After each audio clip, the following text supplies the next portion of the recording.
আজকের ক্লাসে আমরা গাণিতিক বাক্যের আরও একটি সমস্যার সমাধান করব। চলো এই সমস্যাটা সমাধান করার আগে আমরা একটি বাস্তব জীবন থেকে কিছু জেনে আসি। ধরো তুমি একটি দোকানে গেলে, দোকানে যে 4টা ডিম কিনলে, ধরো এই যে 4টা ডিম কিনলে, তখন তুমি দোকানদারকে বললে যে আঙ্কেল একটা ডিমের দাম কত?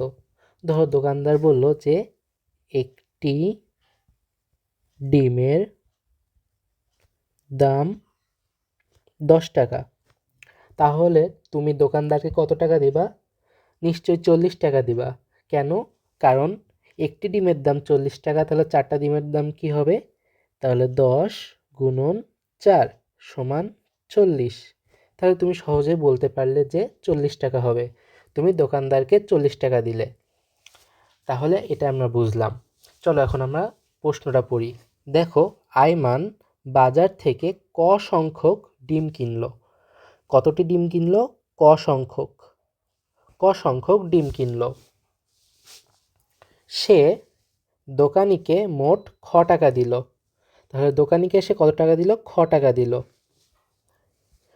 প্রতিটি ডিমের দাম 12 টাকা হলে নিচের প্রশ্নগুলোর উত্তর খুঁজি। চলো 1 নাম্বারটা আমরা সমাধান করি এবার। ক ও খ এর মধ্যে সম্পর্ক কি? এই যে এই ক এবং এই খ এর মধ্যে সম্পর্ক। চলো প্রথমে আমরা ভাবি যে সে বাজার থেকে ক সংখ্যক ডিম কিনলো, যেমনটা তুমি একটু আগে 4টি ডিম কিনছিলে এবং তোমার প্রতিটি ডিমের দাম ছিল 10 টাকা। এখানে প্রতিটি ডিমের দাম 12 টাকা। তাহলে কি করতে হবে বলো তো? ক গুণন 12। তাহলে ক গুণন 12।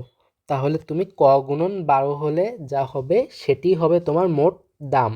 তাহলে মোট দাম তুমি কত টাকা দিলে দোকানিকে? খ টাকা দিলে। তাহলে ক গুণন 12 সমান খ। এটি হচ্ছে আমাদের ক এবং খ এর মধ্যে সম্পর্ক।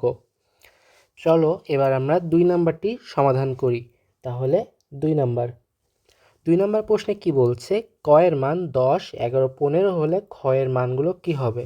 তাহলে 1 নম্বর প্রশ্নের সমাধানের সময় আমরা যে সমীকরণ পেয়েছিলাম সেটি হচ্ছে ক গুণন 12 সমান খ। এখন ক এর মান যে 3টি দেওয়া আছে সেগুলো বসিয়ে আমাদের দেখতে হবে খ এর মান কি আসে। প্রথমেই ক এর মান বসাতে বলেছে। ক সমান সমান 10। এই যে 10। তাহলে চলো ক এর মান আমরা 10 বসাই। 10 গুণন 12 সমান খ। অতএব খ সমান 120 টাকা। তার মানে মোট ডিমের দাম হবে 120 টাকা।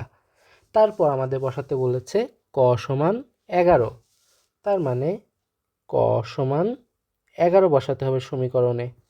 তাহলে 11 গুণন 12 সমান খ। অতএব খ এর মান কত হবে বলো তো? এখন খ এর মান হবে 132 টাকা। তারপরে 3 নম্বরে বলেছে খ এর মান 15 বসাতে হবে। চলো ক এর মান এখন আমরা 15 বসাই। ক সমান সমান 15। যদি আমরা এখন ক এর মান 15 বসাই তাহলে 15 গুণন 12 সমান খ। যদি আমরা এটি সমাধান করি তাহলে মান আসে। অতএব খ সমান সমান 180 টাকা।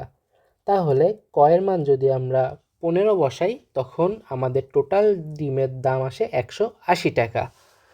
তাহলে আমাদের ক এবং খ দুটির মানই আমরা এখানে বসিয়ে বিভিন্ন মান বসিয়ে পেলাম 1 নাম্বার 2 নাম্বার দুটিই হয়ে গেল।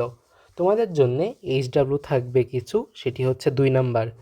এটিও একদম সেম টাইপের প্রবলেম। তোমরা এটি বাসায় সমাধান করে ফেলবে। পরের ক্লাসে আমরা হিসাবের নিয়ম সম্পর্কে জানব। কিভাবে বন্ধনী থাকলে কিভাবে হিসাব করব, যোগ বিয়োগ কোনটি আগে করব কোনটি পরে করব, এগুলো সম্পর্কে বিস্তারিত জানব পরের ক্লাসে। দেখা হচ্ছে তাহলে পরের লেকচারে।